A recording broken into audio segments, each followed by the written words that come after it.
tardes. Bueno, pues seguimos con otra mesa más dentro de la segunda jornada de la reunión anual de la Asociación de Riesgo Vascular y Rehabilitación Cardíaca de la Sociedad Española de Cardiología. Ahora continuamos con una sesión que es de casos clínicos en diabetes, 4 perfiles diferentes de pacientes y yo lo digo siempre, a mí la actividad con la que más disfruto en los últimos años, sin duda, es la actividad con residentes, porque son las que a mí los que más me estimulan, los que me hacéis ser mejor, sin duda. Me lo paso fenomenal con vosotros, sois hipermegalistos y joder, que me encanta estar aquí con vosotros.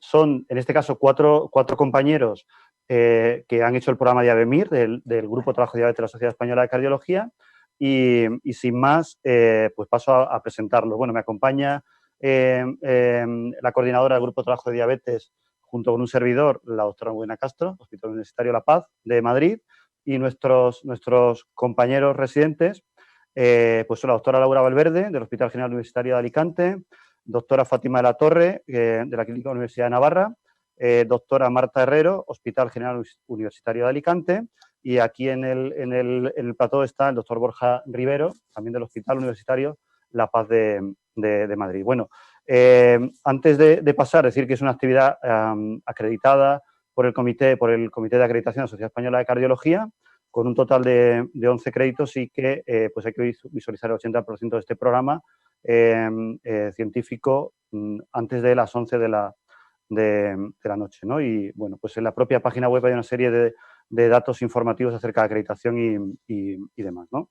Hay un chat habilitado por si queréis hacer alguna pregunta para trasladar en los casos clínicos y vamos a empezar con el primero. Tenemos 45 minutos, son 4 casos clínicos. Yo creo que intentar ceñiros a 10 minutos máximo por caso, impregnarlo de vuestra visión del caso y alguna pregunta os haremos, algún comentario nosotros y alguno que pueda venir en el chat. Bueno, pues doy paso al primero, a Laura, doctora Laura Valverde. Pues adelante, te toca tu caso. Hola, buenas tardes. Soy Laura Valverde, residente del Hospital General de Alicante. Lo primero, quería agradecer la posibilidad de participar en esta mesa de ABEMIR. Mi caso clínico va a girar en torno al manejo del paciente con diabetes y aterosclerosis.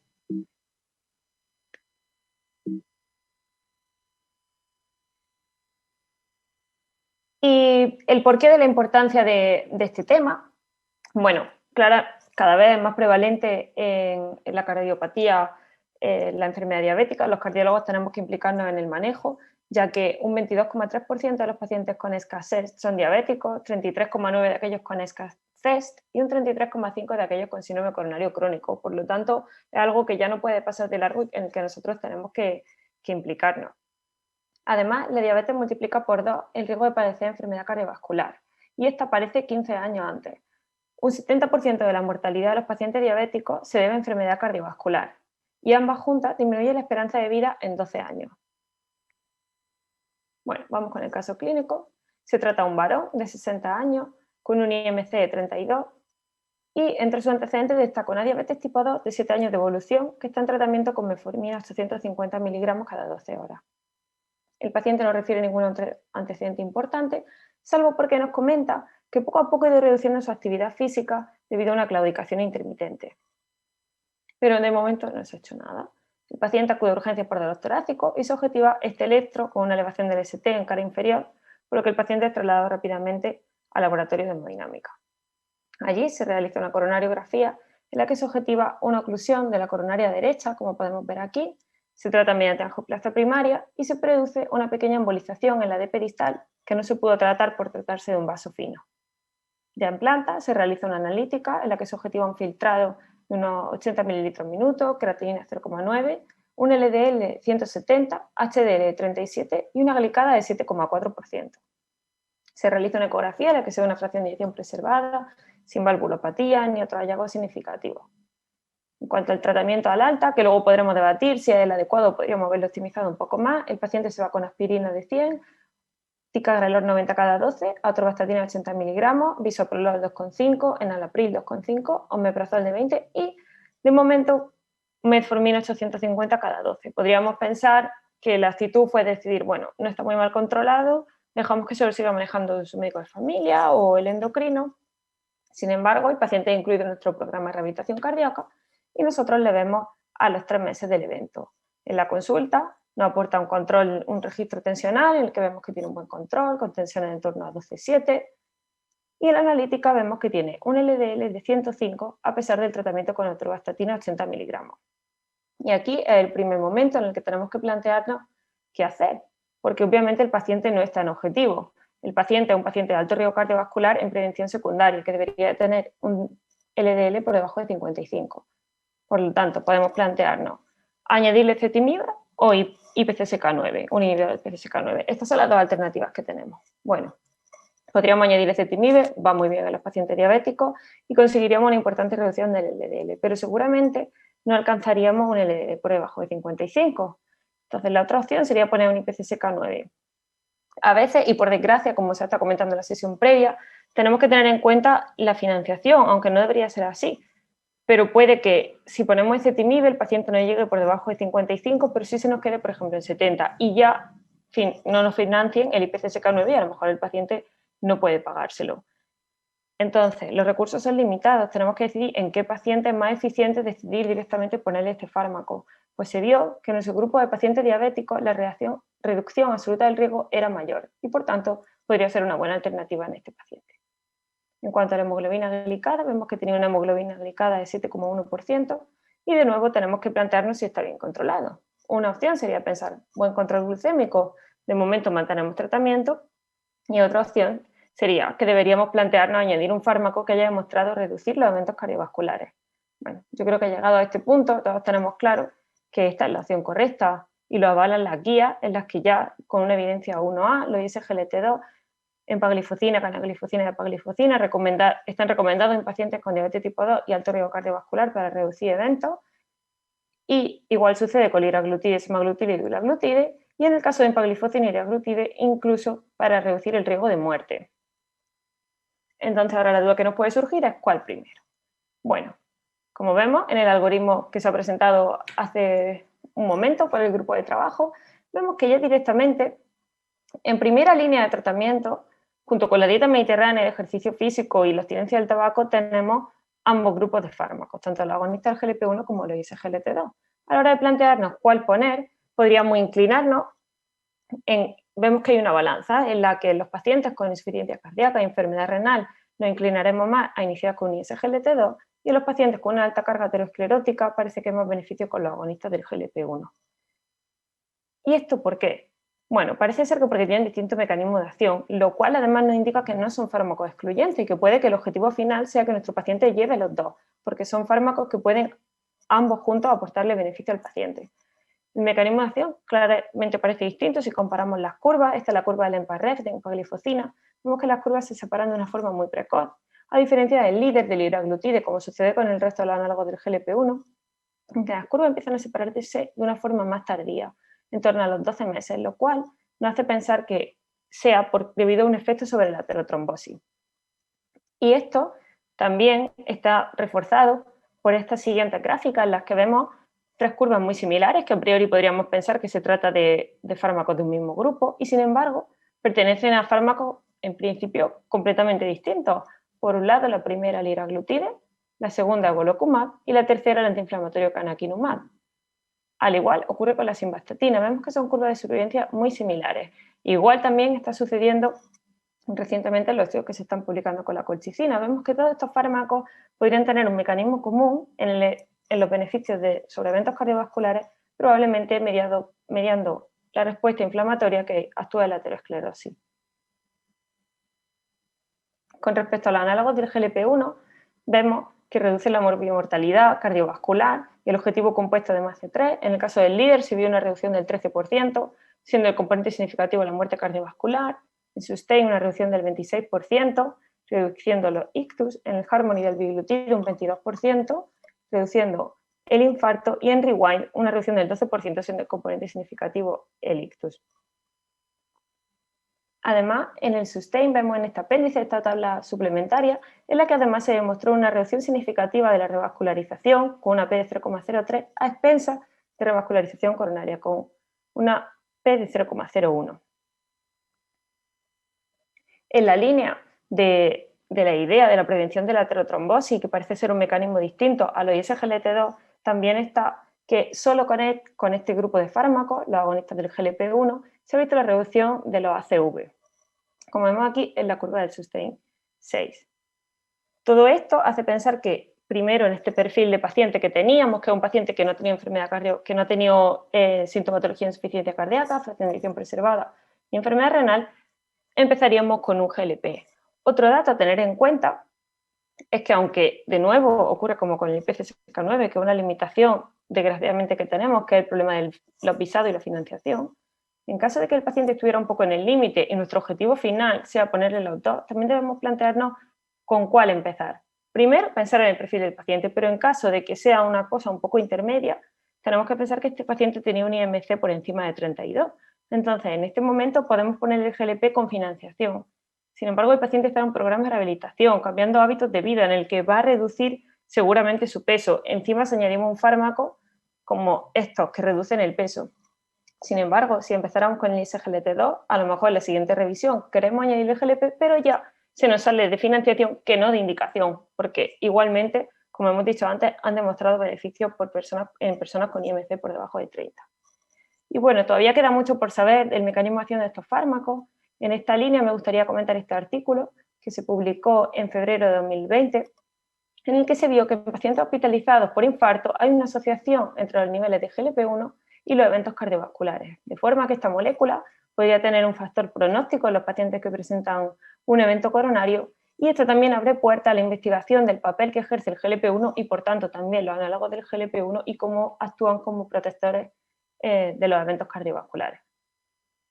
Siguiendo con la consulta, en nuestra consulta también evaluamos cómo se está adaptando el paciente a los nuevos estilos de vida y nos dice que lleva muy bien el cumplimiento dietético, que se ha adaptado muy bien, pero sin embargo se siente muy frustrado por dificultad para realizar la actividad física que le estamos recomendando. Y no olvidemos que el paciente presentaba una claudicación intermitente que hasta ahora no se había abordado. Y nosotros creemos en la importancia de un abordaje integral. Tenemos la suerte de contar con un equipo buenísimo de enfermería, rehabilitación, fisioterapia, psicología, que nos dan un feedback muy importante de cómo está evolucionando el paciente. Y esto es muy importante, pero también es importante la prevención. No debemos olvidarnos de que solo un 2% de dinero se invierte en del gasto sanitario, se invierte en prevención y sin embargo supone un 60% del impacto en la mortalidad. Y esto nos hace plantearnos que este paciente ya llevaba tiempo teniendo sintomatología de la aterosclerosis y de la diabetes, como es la enfermedad arterial periférica, y quizás si hubiéramos abordado antes, hubiéramos optimizado su tratamiento antes, no hubiéramos llegado a este punto de tener un evento cardiovascular mayor. Por último, en cuanto a la diabetes, creo que hay que destacar que actualmente debemos centrarnos en disminuir el riesgo cardiovascular de los pacientes diabéticos y no limitarnos al control de los niveles de glucemia. Con toda la evidencia que tenemos, ahora tenemos que ir mucho más allá. Y para resumir, me gustaría destacar que los análogos del GLP-1 han demostrado disminuir los eventos aterotrombóticos con una reducción de la mortalidad cardiovascular, el riesgo de ictus, infarto de miocardio y la necesidad de nueva revascularización. Eso es todo. Muchas gracias. Muchas gracias, Laura. Este es un caso súper bueno que traes porque refleja una situación que con una frecuencia enorme nos encontramos en los servicios de cardiología, en los centros de salud, en cualquier sitio. Yo creo que vosotros, los RESI, que los RESI no se nos tiene que olvidar que sois médicos, que estáis avanzando en vuestro nivel de conocimiento en una especialidad, pero sois médicos. O sea, no sois estudiantes ni chiquillos que están por ahí, pero, o sea, sois médicos. Yo creo que vosotros nos miráis a los en diabetes. Es un cambio súper radical en poco tiempo. Yo creo que nos miráis a los cardiólogos mayores, a mí no, pues sois ultra joven, pero nos debéis mirar como seres extraños, ¿no? Porque como que muchos estamos fuera de onda en el manejo de la diabetes. O sea, ese ejercicio que tú has hecho ahora de repasar y de analizar toda la evidencia que hay en diabetes y en el enfermo cardiovascular o de alto riesgo me parece una pasada. Yo te haría dos preguntas súper rápidas para no comernos tiempo del siguiente. Primero, tú has reflejado muy bien, has dicho en la última diapositiva, el análogo de la GLP-1 reduce los eventos cardiovasculares. Y tú tienes un paciente contigo en la consulta y el paciente tiene IMC de 25, ¿tú crees que es lícito decirle al paciente, mire usted, tengo la opción de recomendarle un fármaco que reduce su riesgo de muerte, pero la administración no lo financia para que él decida, Sí, o por directamente supuesto. como en teoría la administración no permite, no lo visa para ser financiado, tú no dices nada y pones la opción que a nivel pronóstico es neutra. La pregunta es tiene un poco mala leche, ¿eh? O sea, no pasa nada. No, yo creo que claramente el paciente tiene que estar informado y ser partícipe de tomar las decisiones. Me parece un problema de verdad tener que hacerle esta pregunta y que el paciente tenga que decidir financiárselo y que está haciendo las cosas bien, tiene un IMC por debajo de 30 y sin embargo no se puede beneficiar de un fármaco con tanta evidencia, con tanto beneficio para él. Pero eso no quiere decir que yo le vaya a ofrecer la opción si él se lo puede financiar mucho mejor y si no, creo que también así hay que ejercer presión para que esto deje de ser una limitación y los pacientes son los que tienen el poder y son muchos más que nosotros y son los que tienen que reivindicarlo. Nosotros ya lo hacemos, pero ellos tienen que ayudarnos en eso para que esto deje de ser un problema. Sin duda. Y desde luego tienen que tener la información de que hay un fármaco que les protege, que por circunstancias pues habrá que pelear para tenerlo de alguna forma. Y la segunda cosa es, ha reflejado muy bien el algoritmo de posicionamiento, o sea, la Sociedad Española de Cardiología. En este enfermo el perfil vascular es muy claro. Pero ¿tú crees que hemos de ser proactivos? Porque es un enfermo de muy alto riesgo cardiovascular. ¿Hemos de ser proactivos y no esperar a que el paciente acabe llegando con un edema de pulmón en algún momento de su historia natural? ¿Hemos de ser proactivos en buscar si tienen algún grado de insuficiencia cardíaca y de afectación renal? Sí, sí, por supuesto. Por eso he comentado que inicialmente era muy claro el perfil de empezar con el GLP, pero el objetivo final será ponerle los dos. Y al igual que a lo mejor no deberíamos haber esperado el infarto para ponerle en agonista el GLP, no creo que haya que esperar la insuficiencia cardíaca para ponerle el ISGLT2. Debemos monitorizar estrechamente su función renal, cómo va evolucionando y toda la sintomatología para, en cuanto podamos, añadírselo y que tenga el tratamiento completo. Genial, muchas gracias, Laura. Vamos a pasar porque vamos con pero fenomenal, muchas gracias por tu caso. Creo que ahora viene el caso clínico de Fátima, si no me equivoco. Fátima se ha caído, pues espero que no sea de la silla. Vamos con Marta. Podemos avanzamos al de Marta, sí. Si podéis pinchar el caso de Marta.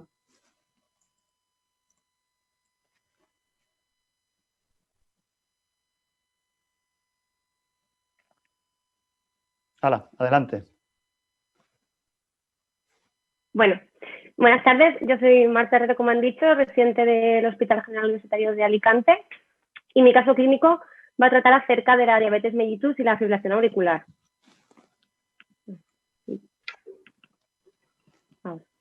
Os presento a una mujer de 62 años que consulta en urgencias por unos episodios de palpitaciones de una semana de evolución.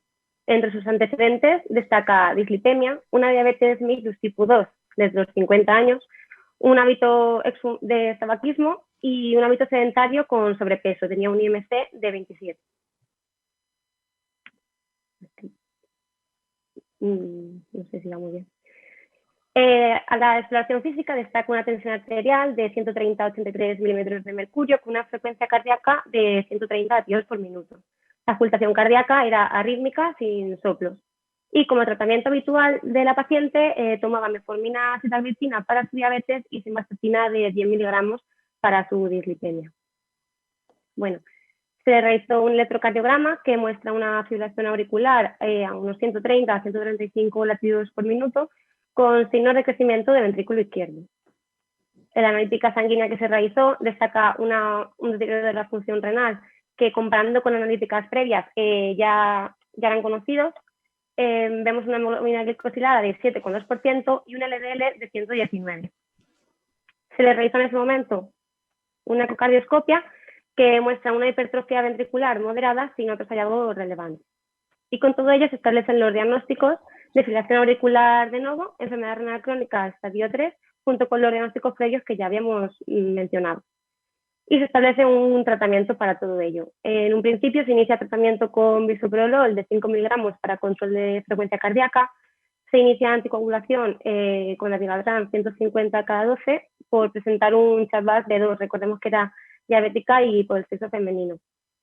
El tratamiento antidiabético en este momento se dejó igual, sin cambios, y lo que sí que se hizo fue optimizar el tratamiento hipolipemiante con atorvastatina de 80 miligramos.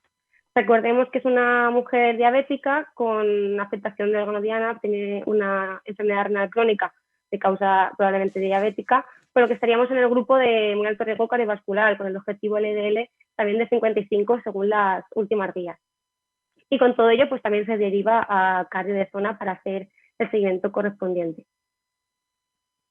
Bueno, la fibrilación auricular, como todos sabéis, es una de las patologías y la arritmia más frecuente que nos encontramos en nuestra consulta en el día a día.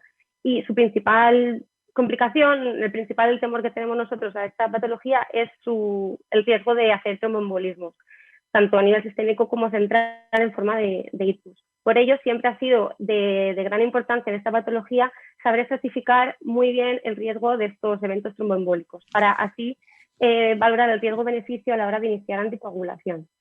Bueno, siempre, desde hace ya años está bien establecida la escala Chat-Bar para calcular este riesgo y, como todos sabéis, la diabetes mellitus es uno de estos parámetros que tenemos que tener en cuenta a la hora de calcular este riesgo.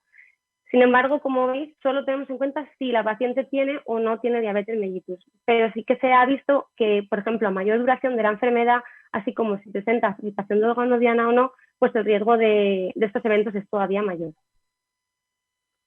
En esta imagen de las guías europeas del 2016, en que se trata de explicar un poco la etiopatogenia de la fibrilación auricular, vemos cómo la diabetes y la obesidad son considerados factores de riesgo para ella. Con una serie de cambios complejos a nivel auricular, como vemos remodelado vascular, infiltración grasa, inflamación, se genera una fibrosis en la aurícula, todo ello favorece el desarrollo y la perpetuación de la fibrilación auricular. Y además se genera este estado de hipercoagulabilidad que nos lleva a estos eventos tromboembólicos que hemos mencionado. Y a nivel de la obesidad, ¿cómo influye en este riesgo de desarrollar fibrilación auricular? Pues bueno, son ya muchos los estudios que nos hablan de que a mayor índice de masa corporal, mayor riesgo de fibrilación auricular. Pero el índice de masa corporal nos habla de una adiposidad a nivel general. Y como todos sabemos, es la grasa a nivel visceral la que más se asocia con este riesgo de enfermedades cardiovasculares. Y en concreto, en el caso de la fibrilación auricular, se habla de la grasa a nivel epicárdico. En este estudio, en este esquema que podéis ver aquí en la imagen, se ve cómo esta grasa epicárdica a través de diferentes mecanismos con infiltración grasa, fibrosis, disfunción diastólica, con unas respuestas inflamatorias, etcétera, lo que nos genera es una serie de cambios estructurales generando un sustrato para favorecer este riesgo de fibrilación auricular. Sin embargo, estos cambios no son solo a nivel estructural, sino que también generan cambios a nivel eléctrico que pueden actuar como trigger, como desencadenante para esta fibrilación auricular. Esta grasa epicárdica podemos evaluarla de forma no invasiva con diferentes técnicas de imagen, como es la ecocardiografía, el TAC, o como vemos en la imagen de la derecha, que sería el gold estándar, con la resonancia cardíaca. Lo mismo ocurre con la diabetes mellitus. La diabetes mellitus nos incrementa el riesgo de fibrilación auricular por una serie de cambios, tanto estructurales como electromecánicos, eléctricos y del sistema autonómico. Todo ello mediado también por respuestas inflamatorias, de estrés oxidativo y a destacar por fluctuaciones en el nivel de glucemia. Es decir, no es tanto como tener un nivel de glucemia muy elevado, sino como las fluctuaciones. ¿Por qué? Porque se ha visto que tanto como un control muy intensivo de los niveles de glucemia no reduce este riesgo de fibrilación auricular respecto a un control más estándar. Así como también se ha visto que episodios de hipoglucemia severos también influyen en este riesgo de desarrollar fibrilación auricular. Bueno, pues volviendo a nuestro caso, la paciente acude a nuestra consulta recibiendo disnea, edemas en miembros inferiores y ortopnea. A la exploración física destaca una tensión arterial de 135 o de 82 milímetros de mercurio, una frecuencia cardíaca de 90 latidos por minuto. La auscultación cardíaca era arrítmica, sin soplos y con crepitantes bivasales a nivel pulmonar. Y además, pues, de estos edemas que estábamos comentando que la paciente refería. Se realiza un electro que muestra una fibrilación auricular a 90 latidos por minuto sin cambios respecto al previo, un ligero deterioro de la función renal, un LDL en este caso de 68, con un ProBNP elevado de 6.500 y una hemoglobina glicosilada de 7,2%. Se realizó también una ecoscopia en la consulta sin. Con todo ello, se establece el nuevo diagnóstico de insuficiencia cardíaca.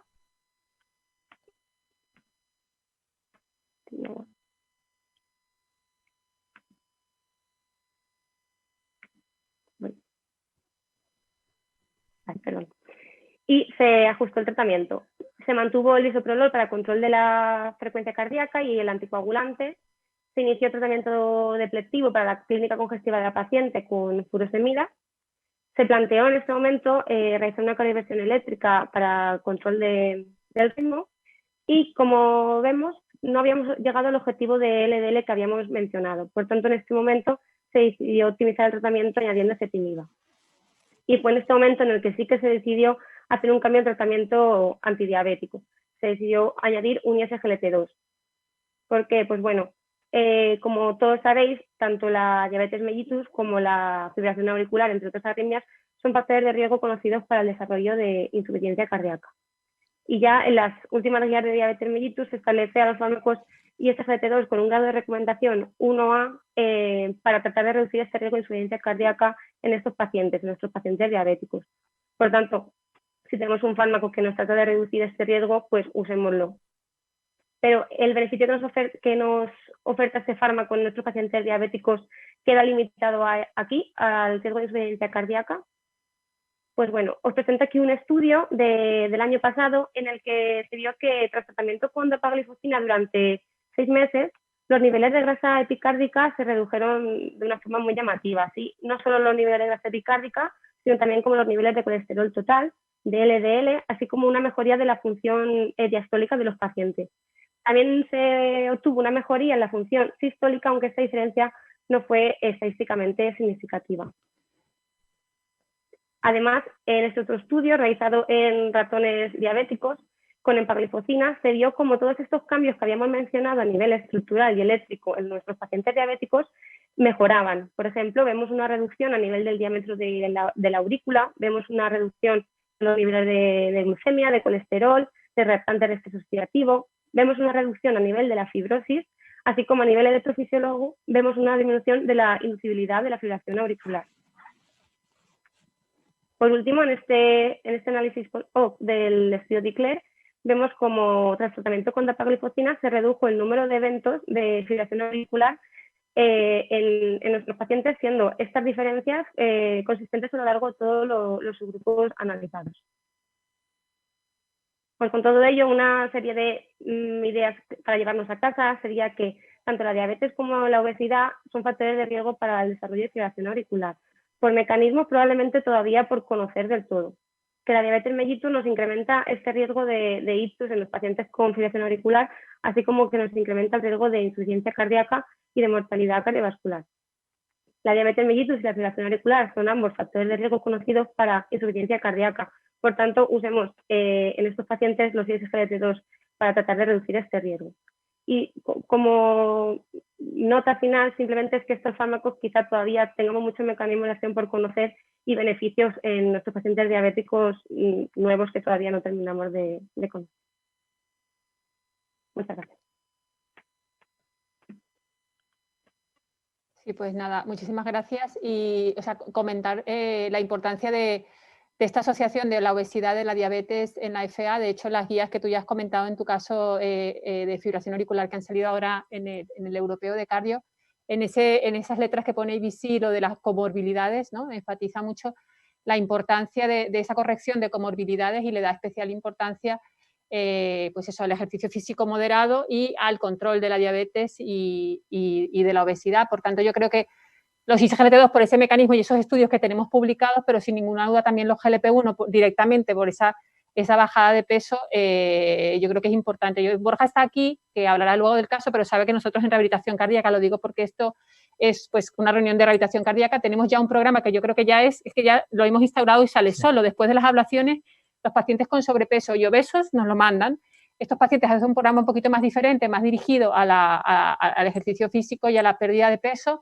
Y yo creo que tenemos muy buenos resultados. Claro, en el tiempo pues llegamos a empezar a perder peso, pero lo importante es el seguimiento al año, cómo ellos mantienen sus medidas de adherencia y cómo si vemos que la carga de FA pues, se ha reducido bastante con respecto a la serie de ablaciones anteriores que teníamos. Yo creo que yo os animo a, sé que estamos pues eso, de trabajo y más en esta situación, pero si habláis con los arritmólogos de vuestro hospital, ¿no? Seguramente le vais a ofrecer una herramienta que ellos van a decir sí, porque sí es verdad que estos pacientes la fibrilación auricular, como bien has dicho, no es un problema local, sino es un problema sistémico. Entonces, yo creo que esta paciente es un ejemplo de ella y te quería hacer solamente una pregunta. Una paciente diabética con sobrepeso, con obesidad, que llega a tu consulta con disnea, ¿no? Tú puedes pensar que es una insuficiencia cardíaca, pero ¿piensas en la FA? Hombre, claro, también sería, ya lo hemos dicho, que tanto la obesidad como la diabetes son factores de riesgo para ello. Entonces, dentro de las pruebas a realizar está el electrocardiograma, como se hizo también en este caso, para valorar esta opción. Claro, no, porque yo creo que tú, como residente, y nosotros, si nos ponen una pregunta en un examen, ¿en qué piensas en la diabetes? Enfermedad cardiovascular, sí, insuficiencia cardíaca, pero pensamos poco, ¿no? En la FA yo creo que tenemos que empezar a cambiar el chip porque siempre no siempre, pero con mucha frecuencia vamos a encontrar esta asociación. Pues muchísimas gracias por tu esfuerzo y Domingo. Muchas gracias, Marta. El caso está fenomenal. Me imagino que Fátima habrá sufrido un poco cuando se ha caído la conexión. No pasa nada, ¿eh? No nos perdemos tu caso ni de broma. Pues nada, adelante, te toca a ti ahora. Muy bien. Pues lo primero de todo, muchísimas gracias por la invitación a la participación a esta mesa. Como han dicho, yo soy Fátima Latorre Carazo y hoy les vengo a presentar un caso relacionado con obesidad, diabetes e insuficiencia cardíaca. Entonces, lo primero de todo, empezamos con un paciente que lo conocemos por primera vez en nuestro centro en abril del 2014, hace ya unos cuantos años. Es un varón de 64 años que no tiene alergias medicamentosas conocidas y no tiene ningún antecedente personal de interés. Como factores de riesgo cardiovascular es hipertenso, diabético de tipo 2, diagnosticado desde hace muchos años, en el 99, sin complicaciones microvasculares en la actualidad. En el momento de la primera consulta, el paciente presenta sobrepeso. El tratamiento médico con el que se presenta es el siguiente. Está tomando furosemida 1,5 al día, en Concor 5 miligramos, una en desayuno y una en cena, en Alapril 10 miligramos cada 12 horas, Aldactone 25 miligramos, 2 en comida, Dabigatran 150 miligramos cada 12 horas, Molsidomina 2 miligramos cada 8 horas, Glipicida 5 miligramos, 2 en desayuno, 1 en comida y 1 en cena, Metformina sitagliptina en desayuno y cena, y Omeprazol en desayuno y Atorvastatina en cena. Como habrán sospechado, el paciente tenía una fibrilación auricular permanente desde el 2007. Además, en sus antecedentes cardiovasculares destacaba un ingreso por insuficiencia cardíaca en contexto de una infección respiratoria en el año 2011. Es valorado en otro centro por un síndrome coronario agudo con elevación del ST anteroinferior, evolucionado en febrero de ese mismo año en el que lo conocemos, en febrero del 2014. En la coronariografía se muestra una enfermedad coronaria de 3 vasos con malos lechos distales, por lo que no fue revascularizado. En esta situación, acude a valoración a nuestro centro, encontrándose asintomático con tratamiento médico en ese momento. A la exploración física destaca una tensión arterial bien controlada, una frecuencia cardíaca taquicárdica con 116 latidos por minuto, un peso de 81 kilos, con un IMC de 28,7, sobrepeso efectivamente. No destacan ningún signo de insuficiencia cardíaca, pero sí destaca unos tonos taquicárdicos arrítmicos. En las pruebas complementarias que le realizamos en consulta, le realizamos el electrocardiograma, que es el siguiente, fibrilación auricular con una respuesta ventricular media en torno a 116 latidos por minuto, con una necrosis anteroinferior. En el ecocardiograma que le realizamos destaca un ventrículo izquierdo moderadamente dilatado con un diámetro telediastólico de 68 milímetros, una quinesia apical con una pared adelgazada e hipoquinesia del resto de segmentos. Es de destacar la fracción de eyección del 30-35%, con una estenosis aórtica ligera. En la analítica inicial destaca una glucosa de 126 miligramos de decilitro con una hemoglobina glicosilada de 7,7. El LDL es de 115 y tiene una buena función renal. En este momento se recomienda implantación de un desfibrilador, el paciente lo rechaza, por lo que se intensifica el tratamiento con atorvastatina ezetimiba en la cena, esto en abril del 2014. No volvemos a coincidir con el paciente hasta mayo del 2018, que vuelve a aparecer en consulta. El paciente se encuentra asintomático desde el punto de vista cardiovascular y ha sufrido un cambio en el tratamiento antidiabético por su médico de referencia. Ha iniciado insulina, 34 unidades en cena, metformina media cada 8 horas y repaglinida 1 en el desayuno. Ha seguido tomando atorvastatina en vez de atorvastatina ezetimiba, que le habíamos recomendado en nuestra última consulta, y la verdad que el paciente ha tenido una evolución desfavorable, puesto que ha cogido peso, pesa 93 kilos, y el IMC ha aumentado de 32,9. En este momento nos encontramos ante una obesidad de grado 1. En la analítica destaca una hemoglobina glicosilada aún peor, de 8,16, con un LDL de 86. No cumplimos todavía objetivos, puesto que el paciente había tenido un síndrome coronario agudo con elevación del ST. La función renal, de nuevo, sigue normal. El ecocardiograma que le realizamos de control presenta una fracción de eyección del 40 a 45%, algo mejor que la anterior, sin progresión de la estenosis aórtica. En este momento intentamos intensificar de nuevo el tratamiento antilipémico, sustituyendo atorvastatina por rosuvastatina 20 miligramos en cena e iniciamos empagliflozina 25 miligramos en cena. Además, suspendemos enalapril e iniciamos sacubitrilo valsartán, dosis de inicio. Me permiten enseñarles estas 2 diapositivas que se presentaron en el ADA de este año, en el momento en el que se presentó el estudio VERTIS-CV. Aquí se muestra un metaanálisis de los ISGLT2 que se han estudiado hasta la fecha. Encontramos el EMPA-REC, que estudió la empagliflozina, el CANVAS Program, que estudió entre los que se incluye el CANVAS normal y el CANVAS-R, que estudió la canagliflozina, el de Claire-Timi 58, que estudió la dapagliflozina, el CRIDENS, que estudió la canagliflozina en insuficiencia renal crónica, y el VERTIS, que es el más novedoso, que estudió la ertugliflozina. En esta diapositiva se muestra cómo todos ellos han mejorado los ingresos por insuficiencia cardíaca, hasta en un 30% de reducción. En esta otra diapositiva les muestro estos estudios, pero en diferentes aspectos, en diferentes objetivos, ¿no? El primero de ellos, la primera columna, podemos observar cómo solo la empagliflozina y la canagliflozina disminuyeron los eventos cardiovasculares mayores. Solo en la empagliflozina logró demostrar una reducción significativa en la muerte cardiovascular, pero, de nuevo, todos ellos, incluso con en más de un 30%, lograron disminuir las hospitalizaciones por insuficiencia cardíaca. Seguimos con nuestro paciente, le volvemos a ver en septiembre del 2019, hace un año. El paciente, de nuevo, seguía asintomático desde el punto de vista cardiovascular y, lógicamente, había perdido peso con el tratamiento que le habíamos iniciado, la empagliflozina. El paciente en este momento pesaba 90 kilos, pero aún seguía con obesidad de grado 1, con un IMC de 31,9. La hemoglobina glicosilada sí que había mejorado ligeramente, con un 7%, y el LDL estaba ya en 71. Ya habían salido las nuevas guías de lípidos, por lo que todavía no estamos en objetivo en nuestro paciente, ya que tiene que estar en menos de 55. La función renal estaba bien controlada, ya que es algo que tenemos que ir controlando cuando iniciamos ISGLT2, y el perfil hepático y las enzimas pancreáticas estaban normales.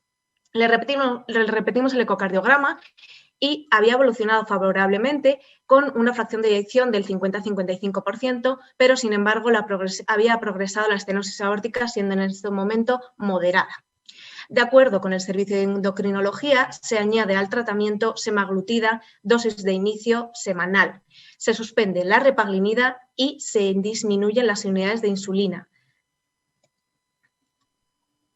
Una vez que iniciamos el tratamiento con semaglutida, comenzamos un control estrecho del paciente para ver la tolerancia y su evolución. Acude un mes después del inicio de la semaglutida, habiendo perdido hasta 4,4 kilos de peso. Todavía seguimos en obesidad grado 1 y hay que estar muy atentos a la tolerancia digestiva en el momento que añadimos análogos de GLP-1. En nuestro paciente no había tenido ni náuseas ni vómitos y había tenido un hábito intestinal normal. Los controles glucémicos estaban estables entre 90 y 130 miligramos de decilitro y no había tenido hipoglucemias, ya que seguíamos con tratamiento insulinodependiente.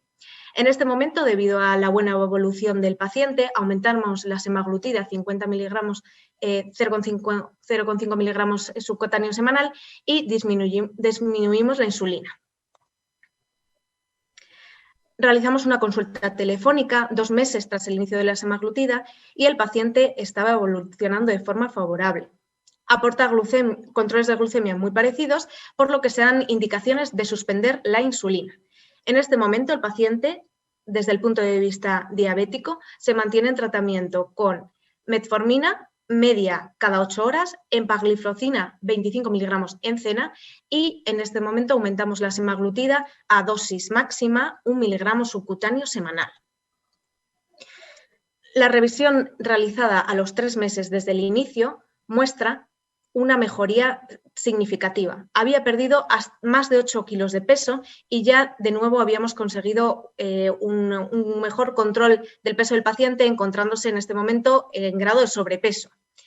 La hemoglobina glicosilada había mejorado además, tenía una hemoglobina glicosilada de 6,8 y el LDL estaba en 65. Todavía no cumplíamos el objetivo que queremos cumplir. En este momento el paciente se encuentra pendiente de nueva revisión cardiológica que se ha ido posponiendo por la situación actual. Y hasta aquí. Les voy a comentar un poquito las conclusiones de mi caso. Son las siguientes. Lo primero de todo, como han comentado las compañeras, el SGLT2 y el GLP-1 tienen cabida en un mismo paciente. No podemos centrarnos solo en los inhibidores del cotransportador sodio-glucosa tipo 2 o en los análogos de GLP-1. Los dos tienen cabida en un mismo paciente y debido a que hay veces que no lo cubre la Seguridad Social, tenemos que encontrarnos las artimañas para que nuestro paciente no se prive del mejor tratamiento que le podemos ofrecer. A medida que vamos añadiendo tratamiento y vamos aumentando la medicación, tenemos que valorar los efectos secundarios y la intolerancia del mismo, puesto que hay veces que hay que o disminuir la dosis o parar un poco a pensar o el paciente sí que tolera y aumentar hasta el máximo permitido. Además, siempre hay que seguir insistiendo en las medidas higiénico-dietéticas, puesto que es un todo lo que al paciente le va a mejorar y va a hacer posible que cumpla sus objetivos. No debemos conformarnos con controles subóptimos ni de tensión, ni de glucemias, ni de peso. Siempre tenemos que optar para lo mejor para el paciente.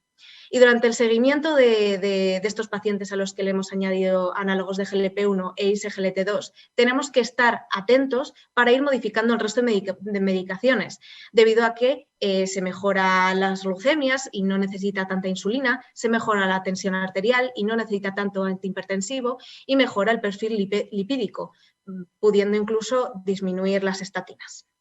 Eso es todo. Muchísimas gracias. Muchas gracias, Fátima. Otro buen complemento a los dos casos anteriores. Yo dos preguntas en una súper rápida. Te las vas a saber, ¿eh? No súper. El paciente diagnosticado de diabetes en el año 1999. Es decir, que al menos llevaba otros 10 o 15 años más con una alteración en el grado que sea de el metabolismo de los hidratos de carbono. Y vosotros lo empezáis a ver en el servicio en el año 2014, si no quiero recordar.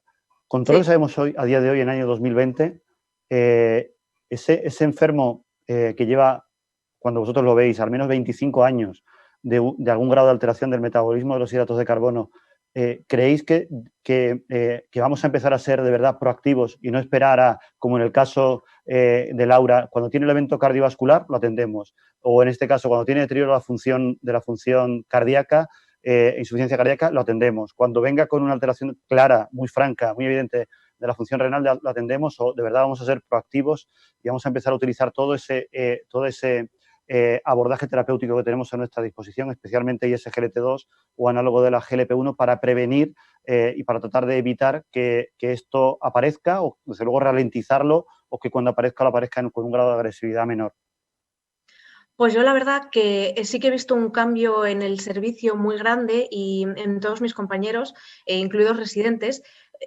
Sí que es cierto que este caso es un poco, empieza en el año 2014 y todavía no se sabía todo lo que se sabe hasta la fecha.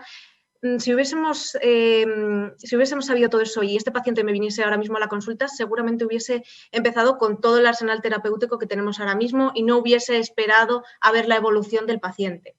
Además, sí que es cierto que este paciente tristemente ya había venido con todos los eventos cardiovasculares, puesto que ya había tenido un síndrome coronario agudo y además ya tenía disfunción ventricular, insuficiencia cardíaca, y la verdad que yo creo que ya este paciente ya veníamos tarde, pero sí que he visto un cambio muy grande en todos mis compañeros y somos conscientes y estamos ya tratando con las nuevas medicaciones que mejoran todos estos aspectos.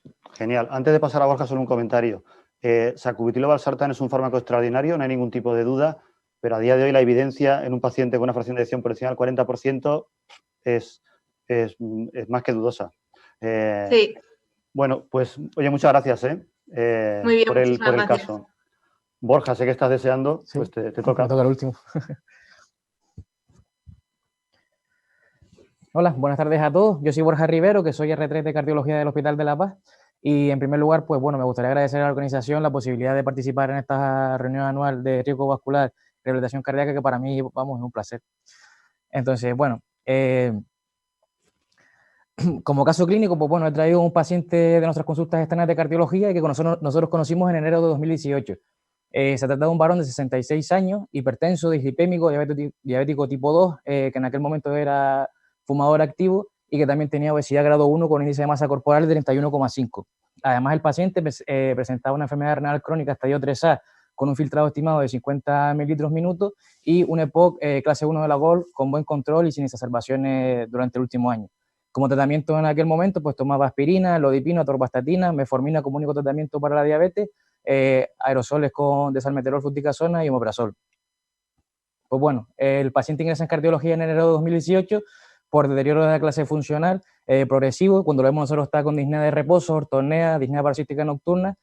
Y bueno, en la exploración en aquel momento destacaba que estaba un poco taquicneico, tenía ligera engurgitación yugular, estaba arrítmico, además presentaba un soplo mitral que se irradiaba axila y tenía crepitantes hasta campos medios y estaba en situación de anasarca. Entre las pruebas iniciales que se le hicieron al paciente, pues bueno, destaca una analítica con un hemograma normal, una glucosa que ya estaba elevada con 190 de glucemia y una glicada de 7,3, un franco deterioro de la función renal basal del paciente con una creatinina de 2,7 con un filtrado estimado de 22 y un NT-proBNP de 25.000. Se realizó una placa de tórax que tenía una cardiomegalia global y sin otra distribución vascular y un electro que presentaba una FA de nuevo a 140 latidos por minuto con un bloque de rama derecha. Pues bueno, en aquel momento se le hizo un ecocardiograma y el paciente pues, presentaba un UVI dilatado con difusión severa, además tenía ITIM moderada y dilatación severa de ambas aurículas. Entonces, como estudio de esta miocardiopatía dilatada, pues se le realizó una coronografía que mostró con áreas y lesiones y además una resonancia cardíaca en la que se vio realce intramiocárdico a nivel septal y medio sugestivo de miocardiopatía. Entonces, en este momento, aunque el primer diagnóstico que le habíamos dado al paciente era de una taquimiocardiopatía, en base a la resonancia cardíaca, pues bueno, se diagnosticó de una miocardiopatía dilatada idiopática. Por eso, y que además presentaba unas aurículas severamente dilatadas, pues no se decidió cardiovertir al paciente y se decidió un control de frecuencia cardíaca. Entonces, el paciente durante su ingreso en la hospitalización, pues la verdad que respondió excelentemente al tratamiento deplectivo, se iniciaron beta-bloqueantes de digoxina para control de frecuencia cardíaca y se pueden iniciar IECA y antagonistas de receptores mineralocorticoides con excelente tolerancia. Bueno, el paciente alta se va de vuelo ómico y con mejoría de su función renal, volviendo al filtrado basal que tenía él. Por tanto, en este ingreso, pues el paciente diagnosticado de un primer episodio de insuficiencia cardíaca en el contexto de una miocardiopatía dilatada idiopática con disfunción severa, una FA con una respuesta ventricular rápida y una enfermedad renal crónica reducida que se resuelva al alta. Como tratamiento, pues se inició apixaban como anticoagulante directo, digoxina, bisoprolol, enalapril a dosis baja y eprenora de 50, atorvastatina, metformina y se dejaron los inhaladores que él tomaba para su EPOC. Posteriormente, las revisiones siguientes al año del paciente, pues seguían en clase funcional 1, no había vuelto a tener reingresos hospitalarios y se pudieron titular dosis de beta-bloqueantes y IECA. Sin embargo, el paciente vuelve a ingresar en febrero de 2019 porque por motivo de una cirugía traumatológica, pues bueno, le suspenden el tratamiento para insuficiencia cardíaca y se puso una nueva descompensación de insuficiencia cardíaca con un franco deterioro otra vez de la función renal. Durante ese ingreso, pues bueno, se vuelve a iniciar tratamiento deplectivo, se ajusta tratamiento y se decide cambiar IECA por sacubitril o valsartán a dosis baja. Entonces se cita al paciente de forma preferente otra vez en consulta para ver qué tal sigue y vemos que en la consulta de marzo pues está con un grado funcional 1, se hace una analítica de control donde el hemograma está normal, el filtrado glomerular pues se mantiene estable, pero vemos cómo le va subiendo la hemoglobina glicada, que ya la tiene en 7,5. En esta consulta, pues bueno, se puede reducir la dosis de diurético y se titula sacubitril valsartán a dosis media. El paciente, pues bueno, sigue estable hasta que en enero de 2020 pues vuelve a ingresar por un episodio de insuficiencia cardíaca leve, secundaria a una infección respiratoria. Este ingreso, la verdad, que dura pocos días, se inicia tratamiento deplectivo y lo que se hace es citarlo de forma preferente otra vez en consulta. Se lo resolvemos al paciente en la consulta en febrero de 2020 y destaca, pues bueno, que sigue en clase funcional 1, que la creatinina se ha mantenido basal con un filtrado glomerular estable, pero que vemos que sigue empeorando la hemoglobina glicada. En este caso ya la tenemos en 7,7. En este momento se decide en consulta añadir empaglifosina de 10 miligramos y se hace una analítica de control para ver qué tal está la función renal. Pues destaca que tiene un ligero empeoramiento de su función renal en torno a 37 mililitros minuto, pero que las analíticas sucesivas se mantiene estable, por lo que se decide mantener el tratamiento. La última consulta que tenemos con el paciente pues es en junio de 2020 y vemos que el paciente pues bueno, sigue en clase funcional 1, tiene unas tensiones aceptables y una frecuencia controlada. Vemos como el paciente ha bajado su índice de masa corporal, que ya lo tiene, aunque tiene sobrepeso, pues bueno, está más controlado, con índice de masa corporal de 26. En la analítica destaca, pues bueno, un filtrado glomerular que se mantiene estable, una mejoría de la hemoglobina glicada que la tiene en 6,8 y un ET-proBNP de 100. Se le hace un eco de control que persiste su disfunción severa y la IM moderada. Y desde entonces, pues bueno, el paciente no ha vuelto a presentar más ingresos por insuficiencia cardíaca. Y nada, muchas gracias. Este sería el caso clínico. Muchas gracias, Borja. La verdad que es un gusto oíros a los cuatro y qué poca inversión en 2 días de Diamir y cuánto, ¿no? Y cuánto provecho, ¿no? Yo estoy encantada de oíros y además que habláis convencidos de lo que decís, que no los habéis aprendido de memoria. Preguntas rápidas. A fecha de hoy, 2020, habría cosas que cambiarías en este paciente. El inicio de EMPA, después de sacubitril o valsartán, aquí podemos pensar uno u otro. ¿Podrías un poco tu opinión sobre eso? Y otra es, ya no necesitamos que sea diabético para poner EMPA, ya no necesitamos que sea para proteger el corazón, pero ya no, tampoco lo necesitamos para proteger el riñón. ¿Cómo cambiaría tu visión si tuviese los datos de ahora antes del paciente en el manejo? Bueno, yo creo que con respecto a lo de iniciar tratamientos simultáneos, es lo que hemos hablado durante esta tarde, ¿no? Que no hay que esperar a poner uno para poner el otro, yo creo que se pueden empezar los dos de inicio. Yo creo que en este paciente, pues bueno, si es verdad que hubiera sido ideal, pues empezar con el sacubitril valsartán, como se hizo, no me parece mal, y sobre todo, pero también empezar con la empaglifosina de inicio, ¿no? El paciente que ya, cuando lo vemos por primera vez en consulta, ya era diabético, tiene una glicada fuera de control, y bueno, era por tener insuficiencia cardíaca en este caso, por lo que estamos hablando, aunque no tuviera insuficiencia cardíaca, también el paciente presentaba una enfermedad renal crónica, que a la vista de los últimos estudios del CRID, el DAPA-CKD y demás, pues lo ideal era haberlo iniciado desde el inicio. Gracias, Borja. Bueno, la verdad es que da gusto, ¿no? Ha pasado la hora súper rápido yendo. Yo dos cosas, porque ya estamos fuera de tiempo. Una para mí es importante, que es a todos los resis de cardio y de cualquier especialidad de España. Estamos en una época un poco complicada para todo, pero no perdáis el foco ni perdáis la ilusión. Seguid formándoos como hacéis hasta ahora, porque sois y vais a ser súper relevantes, esenciales para nuestro país, ¿vale? No os despistéis, aunque sea una época un poco rara, no perdáis el foco. Y lo segundo, el programa Diabemir, en el que hemos tenido la suerte de poder conoceros a vosotros 4 y a otros resis súper buenos, continúa. No podemos hacerlo presencialmente en cada región, pero vamos a utilizar herramientas virtuales que van a hacer que sea exactamente igual de chulo que lo ha sido hasta la fecha presencial. De hecho, el próximo viernes, pues vamos con la región de Levante.